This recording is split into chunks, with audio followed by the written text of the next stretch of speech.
Pain of it was so bizarre. Like it hurts. It hurts. Like it's like you've been pounded in there, had a car crash and smacked against the wheel. I mean, I couldn't survive that stuff again, and I don't want to be. So you wouldn't marry again? No, I don't think so. Their private passion play was acted out on the world's front pages. She was really funny and really beautiful, and as I've said before, you know, all the grace and light and joy and beauty that I don't possess, and that I need.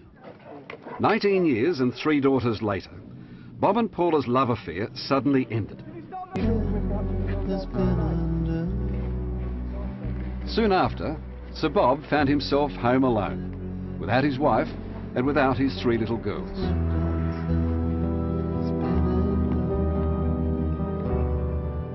You drag yourself up the stairs and you don't smell the children anymore. You don't hear them rustle in their sleep. I mean, that's the thing that just utterly emptied me, you know. I was incapable of anything. Say, Bob, you're hugely successful. Everything's worked. This happens to the best of families. That's bollocks, you know. I mean, that really is. That doesn't mean anything. It doesn't. And anyway, like as I say, I don't view myself as being hugely successful, and that's not being smart or fishing for compliments. Oh, Bob, you know, yes, you are. You've done this, you know. It doesn't feel like that, you know. Can you stop? Because I don't want to. But if someone says, Bob, did you have the last conversation with Michael Hutchence? Did you get angry? Did you hang up the phone? I did have a conversation with Michael, and I didn't hang up the phone. No, the conversation ended. I had loads of conversations with him, of course, you know. Did he drive you crazy? It was probably mutual. Yeah. What did you think of him?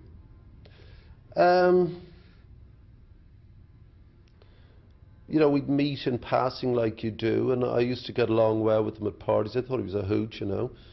And he was smart and funny, you know, but then, you know, stuff happens. Geldof has never spoken publicly like this about Hutchence. It was his call, how personal, how private he wished to go. But up until the time when Michael died or killed himself, Paula killed herself, it had been a fairly normal divorce. You would say that, except you don't have the aggravating factors of the constant press attention, the, you know, 50, 60 guys outside your door.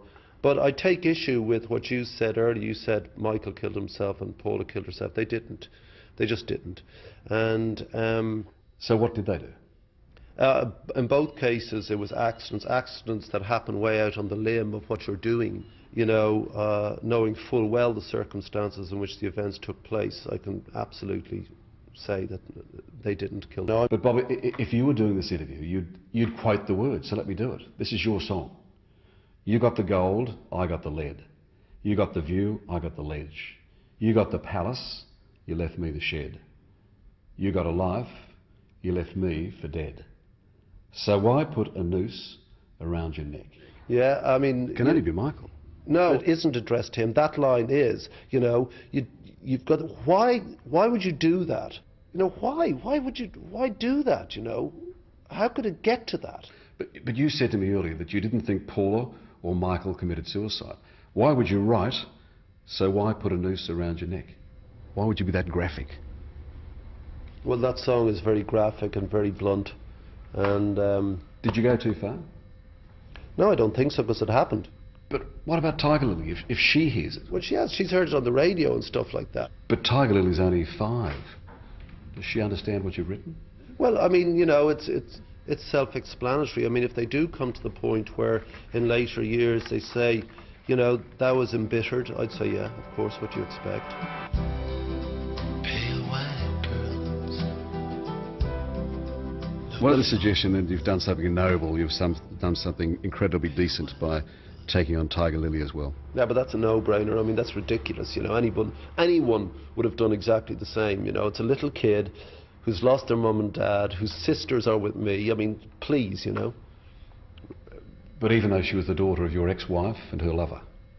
What's that got to do with it? She's a gorgeous beautiful little spark, you know. And, you know, the girls adore her. We all adore her, you know. She's a fantastic kid. Does she call you Dad? She does, yeah. We were doing the shopping, and one of my songs came on the radio, on the PA, you know, followed by Michael. And she just went like this, and she said, that's you, Dad, with my one. And she said, yeah. And she said, and that's my real dad. And I said, yeah. And she said, my real dad's a better singer than you. Yeah, thanks, you know, great. You know, thanks, kid. You know, true, but...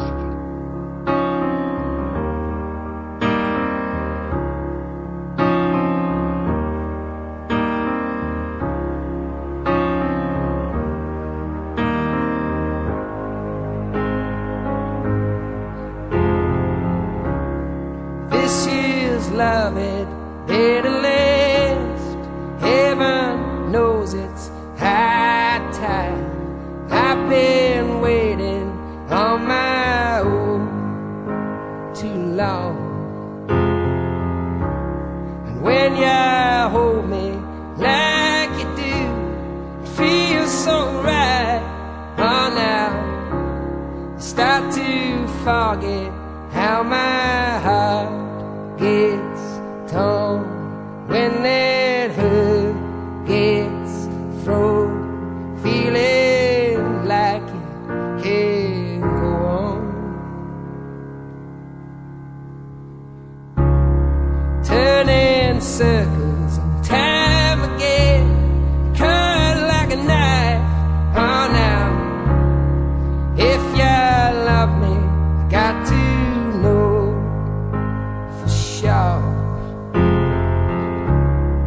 it takes something more this time than sweet, sweet lies. Oh, now, before I open up my arms and fall, losing all control, every dream inside my soul. When you kiss me on the midnight street, sweep me off my feet, singing, ain't this life so sweet? This is loving better last.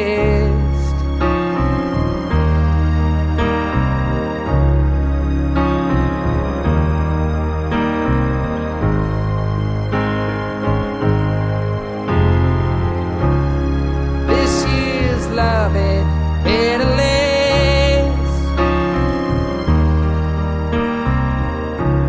'Cause who's to worry if our hearts get torn when the hurt gets thrown? Don't ya know this life goes on? Won't ya kiss me on the midnight street? Sweep me off my feet, singing, ain't this life so sweet? This is loving better last. This is loving better last.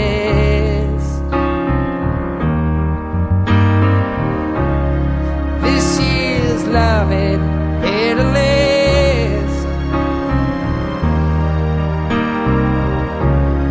This is love it, better last.